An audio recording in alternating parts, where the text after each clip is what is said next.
Well, to me, this team accomplished more almost than any team. No disrespect to any other teams that we had or any championship teams, but this team won 11 SEC games. No other team has done that. They won the SEC and went undefeated in the SEC. And then they beat two great teams in the playoffs with no real break in between. Played 13 games and went undefeated. With all the disruptions that we had in this season, I think there's quite a bit to write about when it comes to the legacy of a team. I think we're the best team to ever play. I mean, there's no team that will ever play SEC schedule like that again. Okay, and so here's the crew that we have talking about it. Dan Orlovsky, Joey Galloway, Jeff Saturday with us here this morning. And for those who are just joining the conversation with us this morning, Joey Galloway, you hear the players there and Nick Saban saying this team accomplished more than any other.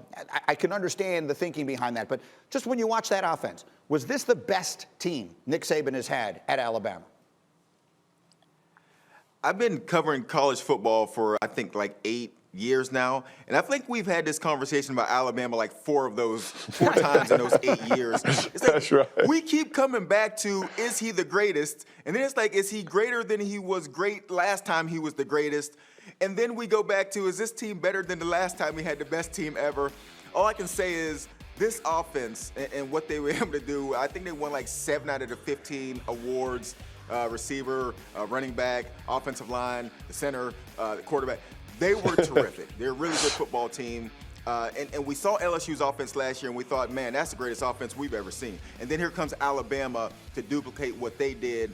I just don't know that they're as dominant on the defensive side as we've seen some of the Alabama teams of the past, but they were dominant when they needed to be in their biggest game last night against Ohio State. But again, Joey, you cover the sport, so let's say this about Saban as well. One of the true signs of greatness is adaptability. And what he has done, he used to win championships with the best defenses in the country and running the football. And he fought against the direction the game has gone. But at some point he realized, I can't stop it. I can't beat it. I got to join it. And all of a sudden, they have the highest flying offense in college football. This is an entirely different way to go about winning, Joe. Yeah, I agree with you. And he was the guy that was saying, hey, look, I don't like these offenses that are moving fast, that are keeping these kids on the field and they're wearing them down. And then he decides, okay, if this is what you guys want to do, let me prove to you that I can do it better than you are doing it right now.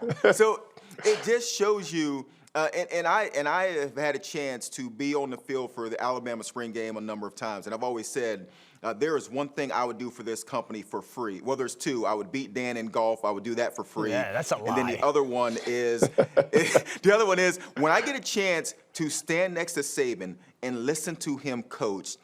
That is one of the best football experiences anybody could ever have. There is so much knowledge, and he just sits there and he coaches. Everything about him is about winning football games. So you sit there and you listen, and I learn something every time I talk to this man, and it has just been a joy to be around him in my time. So I can just imagine how these players feel about him having been coached by him. Okay, so now let's go to the game itself. And Dan, I'm sure a lot of fans were watching the game saying, why isn't Ohio State covering Devonta Smith? He's the best player in the country. He set every record there is. He won the Heisman. Why is he open all night long? Dan, what's the answer? Who's and hows. Who are you going to cover him with and how are you going to do it? And sometimes you just don't have the guy. Like it's sometimes That's you right. just look over there and say, okay, we tried everything. We put safeties on them. We leaned our coverage. We played too high. We played man. We played zone. We trapped them. We played, they tried a lot of different things, Greeny, and they put a lot of different guys on them. But when you have a player like Devonta Smith, that is incredibly talented, right? He's fast, he's quick, he's sudden, he gets in and out of routes. And then you match the intellect where he understands changing the tempo of his routes, the different way he seams off the line of scrimmage, the way he uses his body to lean into defenders. When you take the physical talent and match it with the football intellect, good luck. Good luck.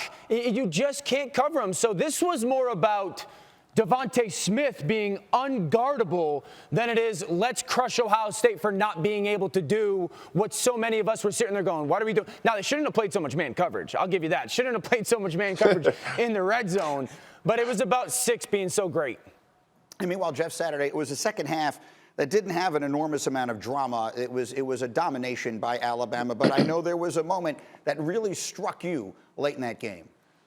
Yeah, listen, I'm wearing my Alabama tie for my daughter, Savannah.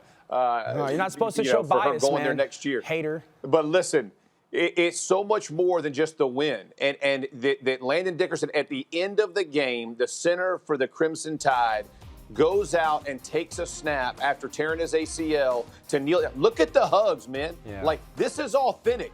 This is dudes playing for each other. We talk about the greatness of Nick Saban. It's because the guys who are in his program play for each other. It's not just about them. It's about the guy next to him. It's about the championship. It's about the team. It's all that idea that comes together in this program. And it is a thing of beauty. I literally teared up watching it. And I flashed back to my own career, finishing off with Peyton Manning in the Pro Bowl. Like, it matters. And that Saban would send him in those last couple snaps to be able to do that, it speaks so much. It speaks volumes about what he cares about. And that's the moment for that kid. And it was just so special. Again, teared up, fantastic way. The domination of the game is secondary to that, in my opinion.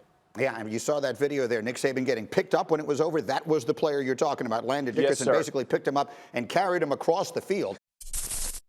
Thank you for watching ESPN on YouTube. For live streaming sports and premium content, subscribe to ESPN+.